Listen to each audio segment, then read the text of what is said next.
Morning first year commerce. आज हम एक नया चैप्टर शुरू करेंगे, that is the Gresham law. Total ये 23rd पार्ट होगा और जो चैप्टर है ग्रेसम लॉ, ये इकोनॉमिक थ्योरी से ज्यादा एक बड़ा साइकोलॉजिकल एक फैक्ट बता रहा है। क्या है इसको समझने के पहले ये बड़ा नॉर्मल एक जो नॉर्मल कोर्स में हम लोग मनी को यूज करते हैं उसी के संदर्भ में एक थ्योरी है। थ्योरी पढ़ाएं उससे पहले जैसे एक जो स्टोरी है ग्रेसम लॉ का उसको बताते हैं। ग्रेसम लॉ जो है सर ग्रेसम इंग्लैंड की महारानी जो एलिजाबेथ थी, उनकी ये फाइनेंशियल एडवाइजर थी। एक बार महारानी जो है ग्रेसम के साथ उधर निकली थी, उन्होंने देखा कि बड़े पुराने कटे फटे नोट जो है लोग यूज कर रहे हैं। तो उन्होंने कहा कि ये इंग्लैंड के लिए अच्छी बात नहीं है कि इतना कटा फटा पुराना, क्योंकि नोट जो है एक तरह से symbol of the nation economy की पहचान मानी जाती है, हमारे अपने कल्चर की पहचान मानी जाती है। उन्होंने कहा बड़ा पुराना नोट है, इसको बदलिए। तो ये सब स्वाभाविक महारानी का आदेश था, तो उन्होंने बदलवा दिया। कुछ दिनों बाद जो है वो फिर गई ग्रेसम के साथ, उन्होंने देखा पहले से ज्यादा कटे फुटे पुराने नोट लोग यूज कर रहे हैं। तब उन्होंने कहा ऐसा क्यों कि हमने तो इतना नोट निकाला था नया और फिर भी लोग कटा फुराना और ज्यादा यूज कर रहे हैं, पहले जितना था उससे बहुत ज्यादा। तब ग्रेसम ने कहा कि bad money drives good money out of circulation, यानी बुरी मुद्रा अच्छी मुद्रा को चलन से बाहर कर देती है। कैसे करती है इसको ऐसे लो एग्जाम्पल, इसको पूरा कहानी समझ में आएगा। आपके पास 10 रुपया बहुत खराब नोट पड़ा होगा, मम्मी ने आपको दिया 10 रुपया, बेटा जाओ मिर्चा ले आओ। एक तो वो नोट एकदम कड़ा कड़ा था, आप क्या करोगे? आप अपना वो 10 रुपया जो है मम्मी का दिया हुआ वो रख लोगे और जो पुराना कटा फटा नोट है उसको जाकर के उसे सामान खरीद लोगे। यानी कि यहाँ पर जो नया नोट था वो गुड मनी था, वो घर के अंदर चला गया, आउट ऑफ सर्कुलेशन। अब बुरी मुद्रा यानी कि वो मुद्रा जो कटा फटा था उसने जो है अच्छी मुद्रा को बाहर कर दिया, माने बुरी मुद्रा दैट इज द कटा फटा नोट वो मार्केट में चल गया। ये हम लोग भी करते हैं। This is totally based on the psychological fact, human behaviour, the human economic behaviour, how we use the money, कैसे हम लोग करते हैं। और ये होता है आपके पास 100 का 10 नोट है, कुछ बहुत कड़ा है, अब कुछ खराब है, कुछ मीडियम है। हमको मालूम है कि पूरा एक जितने 10 नोट है वो पूरे हम खपत हो जाएगा, हमको यूज करना खर्चा करना, लेकिन हम सबसे पहला नोट देंगे वो कटा वाला, फिर उससे कम, उससे, और लास्ट में बड़े उससे निकालते हैं, कोशिश करते हैं कि ना निकले जो एकदम कड़ा कड़ा नोट होता है। देखा जाए तो यही है आपका Gresham law, bad money drives good money out of circulation. Gresham हमने बताया अभी, professor Gresham was the financial advisor of the Queen Elizabeth of the England, and this theory developed by that financial advisor Professor Grayson। बड़ा famous theory है और बड़ी totally applicable theory है जो हमारे लोगों के बीच में हम आप एकदम इस चीजों को हम लोग इसको करते हैं। यहां पर एक चीज और बताना चाहेंगे कि bad money out of circulation का बैड मनी का मतलब ये नहीं होता है फेक मनी, फर्जी मुद्रा का मतलब यहाँ पर हम लोग कतई बातें कर रहे हैं जो नकली नोट आता है। हम लोग वही मुद्रा की बात कर रहे हैं, all those money which are issued by the government या मॉनेटरी अथॉरिटी। उसी में से हम लोग जो है बैड मनी गुड मनी की बात करते हैं। We are never using bad money terms in terms of the fake money. Fake money is totally illegal, something different. In the Grayson law, when we are discussing the Grayson law, bad money doesn't mean the fake money। ठीक, ये आपको बड़ी समझ लेना चाहिए। अब जो हमारा बैड मनी है ये किस आधार पर बनता है? आप देखोगे जो डिफरेंस है उस डिफरेंस में उठाकर देखो बैड मनी और गुड मनी का एक डिफरेंस दिया हुआ है कि बैड मनी एक चीज कहीं पर गुड मनी है और एक जगह बैड मनी है। वही चीज भाई, जैसे मान लीजिए हम अपने छोटे भाइयों से बड़े भाई हैं और अगर हमारा बड़ा भाई अगर छोटा भाई हो तो हमारा छोटा बड़ा इससे ये थोड़ी नहीं होता है कि हम परमानेंट है। वो इसलिए होता है क्योंकि हम जब किससे से तुलना करते हैं, उसी तरह जब हम तुलना करेंगे तब जाकर के होगा कि एक सिचुएशन में एक चीज बैड मनी, एक चीज गुड मनी। अब जैसे पेपर मनी में ही ले लो, अगर हम पेपर मनी की ही बात करें तो पेपर मनी जो एकदम नया सर्कुलेशन है गुड मनी, और जो पुराना कटा फटा है that is a bad money. यहां पर देख good money.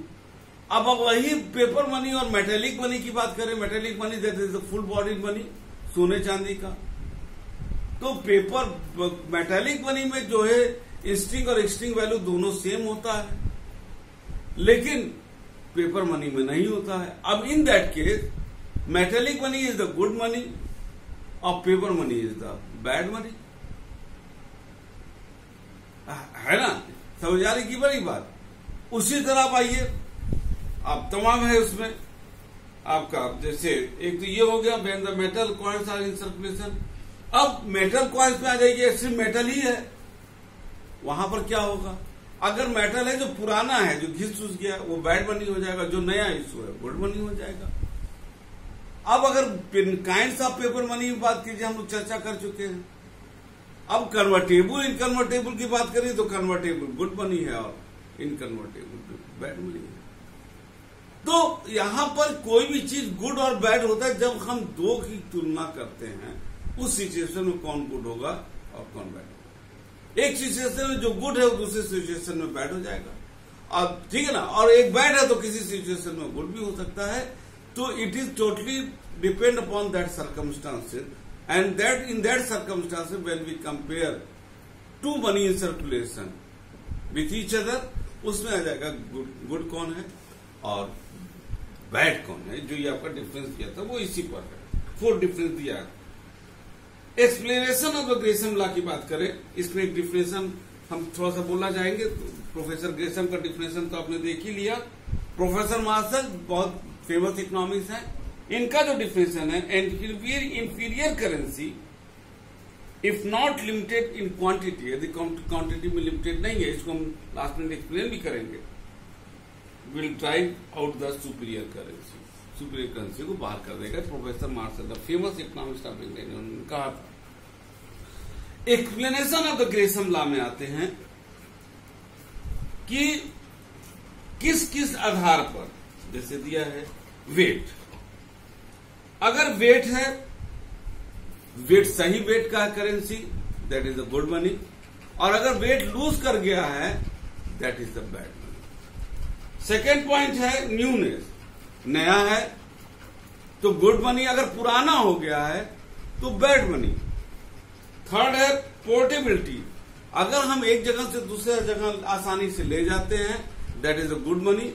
If it will be very difficult to carry from one place to another, that will become the bad money, ठीक है ना।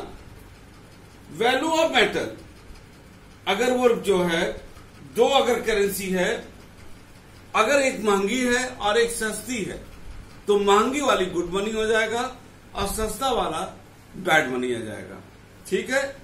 और लास्ट है तुम्हारा on the basis of the standard coin, ठीक है। स्टैंडर्ड कॉइन जो है आपका हम लोग पढ़ चुके हैं, गुड मनी, और टोकन कॉइन बैड मनी हो जाएगा। ये आपका था तुम्हारा इसके आधार पर कि explanation of the Gresham law. अब आते हैं तो यहां पर आपको समझ में आ गया बेटा कि गुड मनी और बैड मनी का, कि good money drive bad money out of the circulation, ठीक है। अब एक चीज आते हैं यहां पर थोड़ा सा point, scope of the Gresham law. Scope का मतलब होता है उसका प्रभाव कहां कहां पड़ता है। इसको जो हम लोगों ने बांटा है, पहला monometallism, when precious metal of single currency are in circulation as the principal money of the country and standard money.